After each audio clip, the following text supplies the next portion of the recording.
daughter don't court. She's not allowed to talk on the phone. And so that was that. So from that point on, I became rebellious. And and the first chance that I got when mother pissed me off is I would call him and he would come by and pick me up and we'd go off to the movies or something and and it and we try to make it back, before mother was really concerned, but at at one point we just couldn't keep up the act. So I ended up running away. I just told mom I'm leaving. He was going back home to Oklahoma, to to his mama's house, and I was going with him. I was going with him, and I was 14, so I was a runaway, running away with a man 5 years older than me, 19 years old. We crossed state lines. Cross state lines was it was against the law, but the laws weren't as strict as they were today. You know, today if a 14-year-old and a 19-year-old were to hook up, he would be labeled a pedophile, um, child molester, and no. So, but back then, we could get away with it pretty much. And after a few months, I got pregnant, and that's how I had my son at 15 years old. But back to the church. Um, so um, so there was this family. My mother dated this preacher, and he had two children. He had a daughter my age, and he had a son that was probably about maybe 3 years older than us, and and they would come over to the house all the time, and so much so that I would get kicked out of my room so they could lounge around, while we played outside. Me and we became really good friends. Me and the the daughter and his son. We became very close. And a lot of times she would spend the night over. She would spend nights over, and she became my best friend. And while her dad and my mother fooled around, and there were times when, as I said, my mother was very mean, and and of course, I didn't know how to I didn't know how to maneuver around her in a way where I didn't want to rile her up. I was trying to tiptoe around her in a sense, whereas I didn't want to stir her up. And so sometimes I stirred her up until, sometimes I would do things badly, but I didn't know I was doing something bad. Like if I didn't hear her, she would get riled up. Or if I didn't understand what she had said, she would get riled up. Or you know, if I had to repeat, if I had to, if she said, Rosalind, get up and let's get ready for church. And I said, um, what did you say? Then she'd scream at me. Or if one day, I didn't get up in time enough to go to Sunday school. And she came in and started whipping on me because I was in bed. And she whipped on me, so I peed in the bed. But I got up and got ready to go to church. This is just how easily she could be set off. And then there was this time that she, I don't know what she had said, but I didn't quite understand what she said. Oh, she wanted me to put on a certain dress, and I went to the back of the house where she was, and I had my slip and my bra on, and I asked her, "Which dress did you want me to put on?" And she turned around and she picked up a hammer and threw it at me, and it hit me right in my kneecap, and it plugged a hole in my kneecap, enough so where my bone was showing. And so I was bleeding profusely. And so she said, "I told you to put on this dress." And so as I'm standing there at my bed, just bleeding away and blood is getting on the bedspread, she said, "Don't you bleed on that bedspread." And I'm steady crying because I'm in pain. I'm in pain. I'm bleeding. And we went to church. She plugged that hole up and we went to church. I didn't go to the doctor. I didn't go to the doctor to get treatment. No. And I sat there in church and bled through the gauze or cotton swab. I don't even know the rag. I don't even know what she had on I can't even remember. I just know blood was just running down my leg.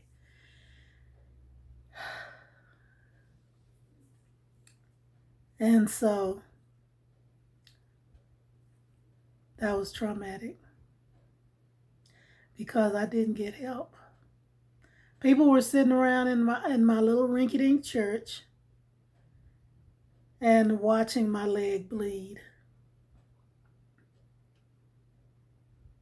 I know I'm jumping back and forth between, but there's so much that merges into other things like the sexual assault, which led me into promiscuity and then on to having a baby.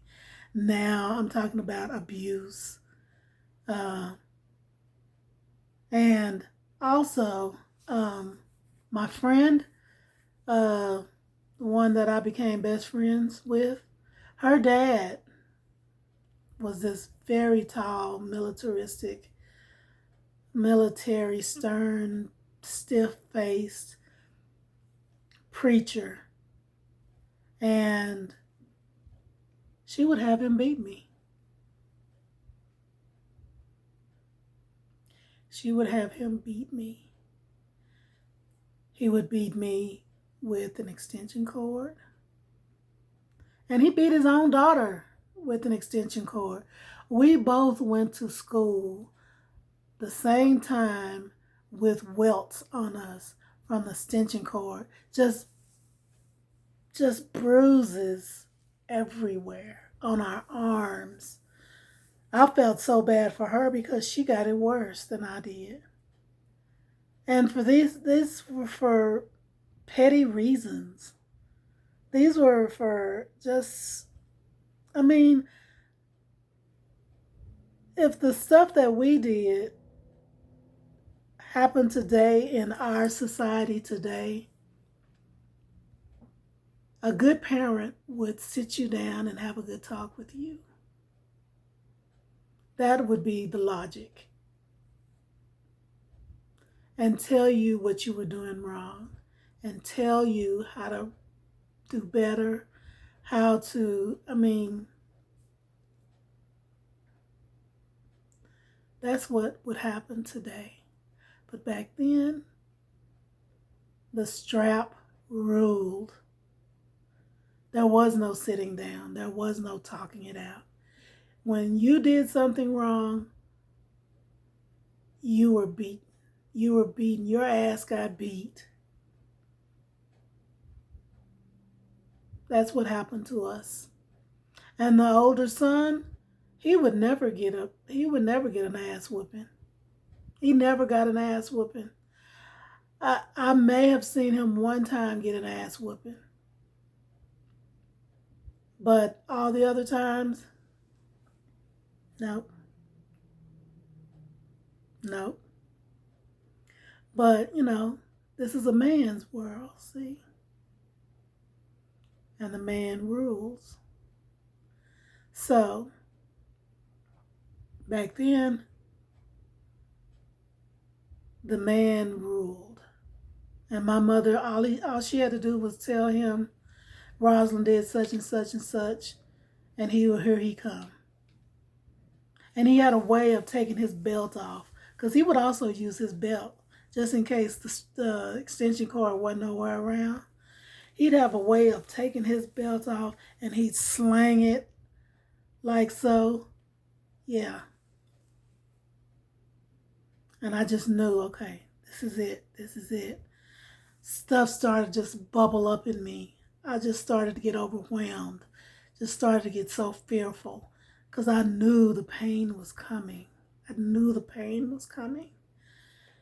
And yeah. So that was a time that I got beaten so that I ran away. I ran away from home. I ran away, and I think I was maybe 11 years old. And I ran down the street. I don't even know where I was going, but I just ran down the street a couple of blocks and sat on somebody's front porch. And just because I had to escape, my mind could not process what was happening to me. I just knew that I was tired. I had to get out. But where could I go? What could I do?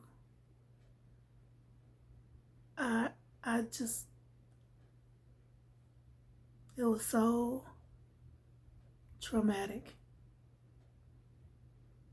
It was very traumatic. And so when so they had to come looking for me. And of course, I got in the car and, went back to the house, only to be yelled at again. And, but I've suffered abuse, I would say from the time my father passed away, because I couldn't process his death in a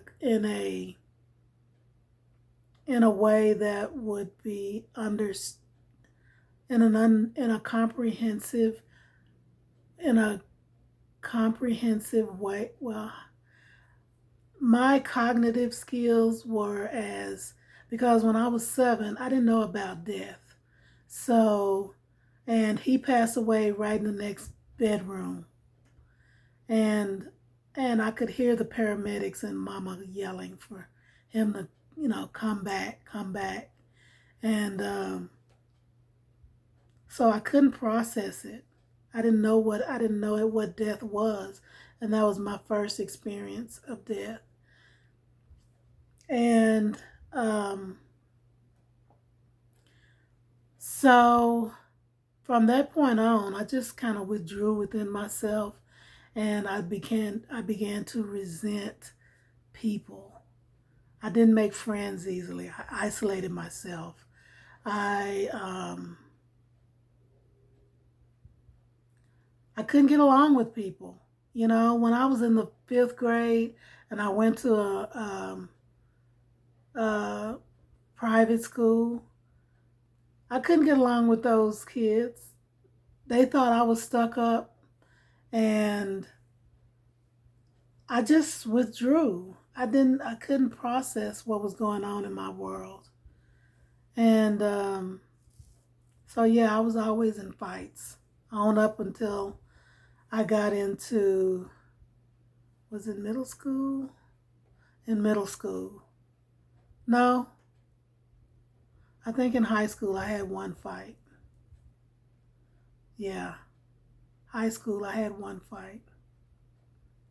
But after that, um, I think I just withdrew even more. And then by the time I was 14, I had run away. I just couldn't take it anymore. I couldn't take life anymore. I had to get away from people I knew, my mama, you know, people in school. I just I just had to get away. And um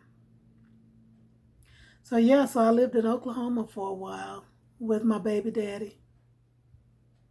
And even he was abusive.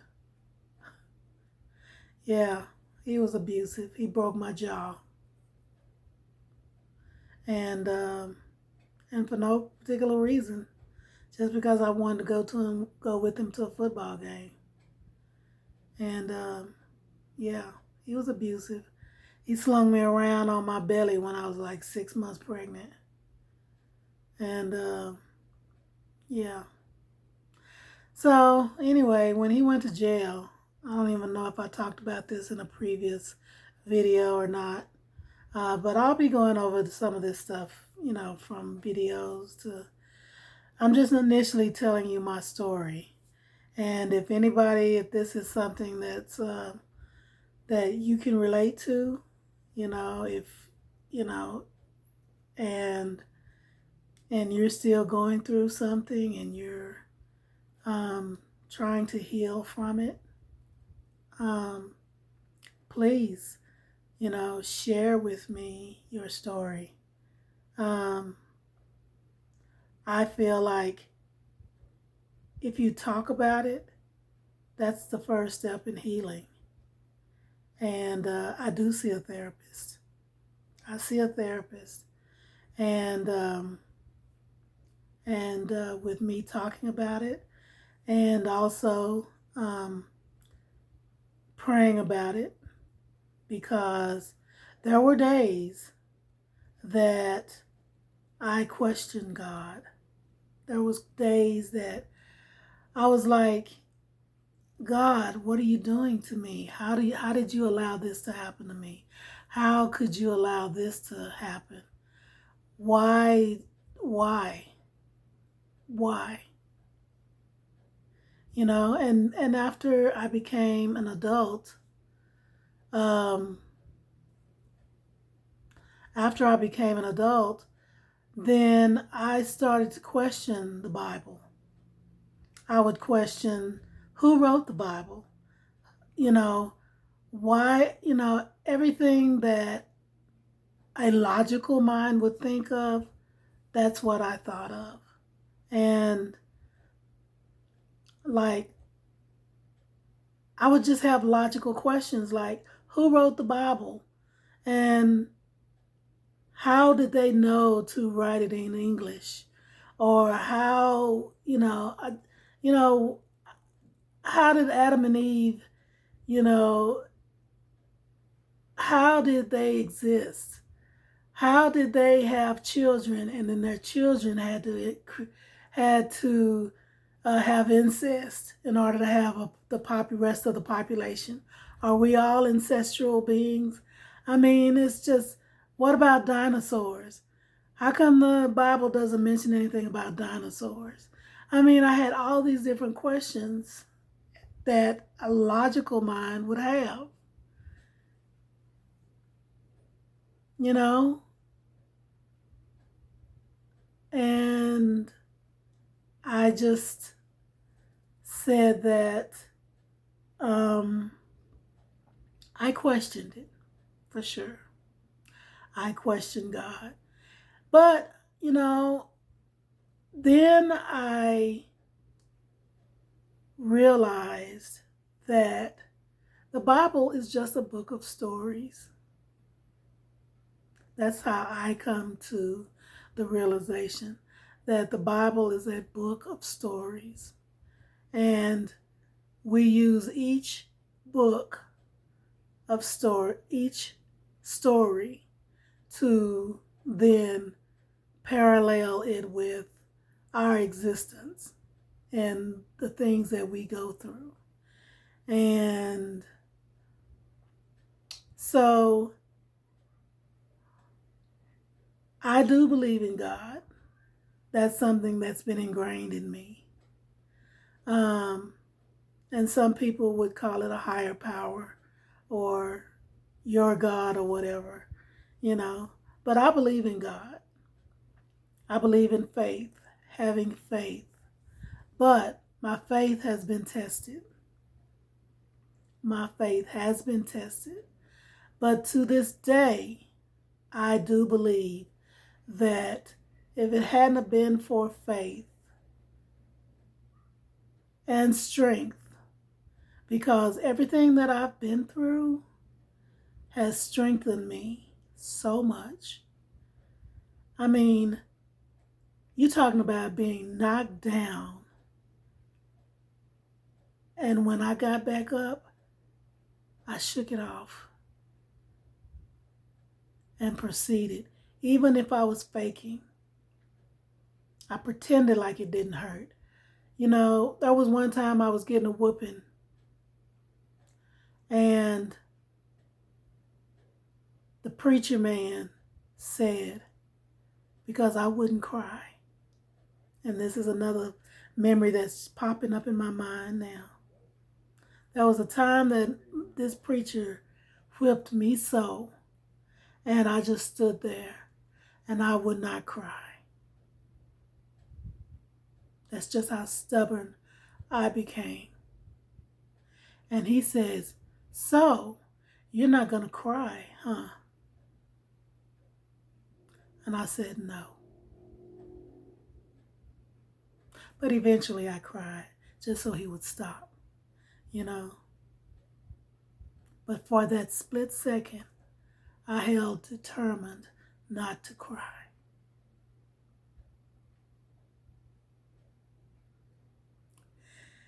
So with my faith, it has brought me through some things. My strength, my faith and my strength, I don't know if they coincide with each other, but you know what? I'm here. I am here. I am surviving. I'm thriving. I'm 58 years old, fixing to be 59 this year. This is my testimony. This is my testimony. And so, if this is something that you can relate to, if it's something that, you know, you want to share your story, please share it. I would love to read it. You can email me at a testimony number 2 tell, a testimony to tell at gmail.com. I'd love to read it. I'd love to read your story. And hopefully through listening to mine, that in some way it can help you. Because I pray to God. I am very spiritual. I am seeing also a therapist. And what do they say? Faith without works is dead. And that's what I'm doing. I'm working. I'm still a work in progress. There's days that I can wake up depressed, and there's days that I can wake up and feel joyous. But I'm going through this. I didn't know that I needed a therapy. I didn't know that I needed a therapist until just this past year, because I was just suppressing it. You know, I didn't know why I was the way I was. I didn't know why I would blow off the handle with people. I didn't know why I would move from job to job because I had an attitude. I didn't know why I couldn't get along with people at work.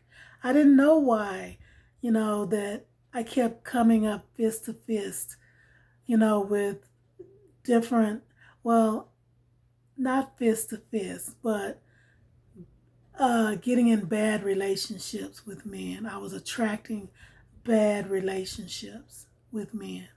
I didn't know why I just couldn't complete a task. I didn't know why I would get bored with and not stay consistent with anything. It's just that I've had such a fragmented life. I've had such a fragmented life. And so now I'm trying to put those pieces back together. And through sharing, um, through sharing,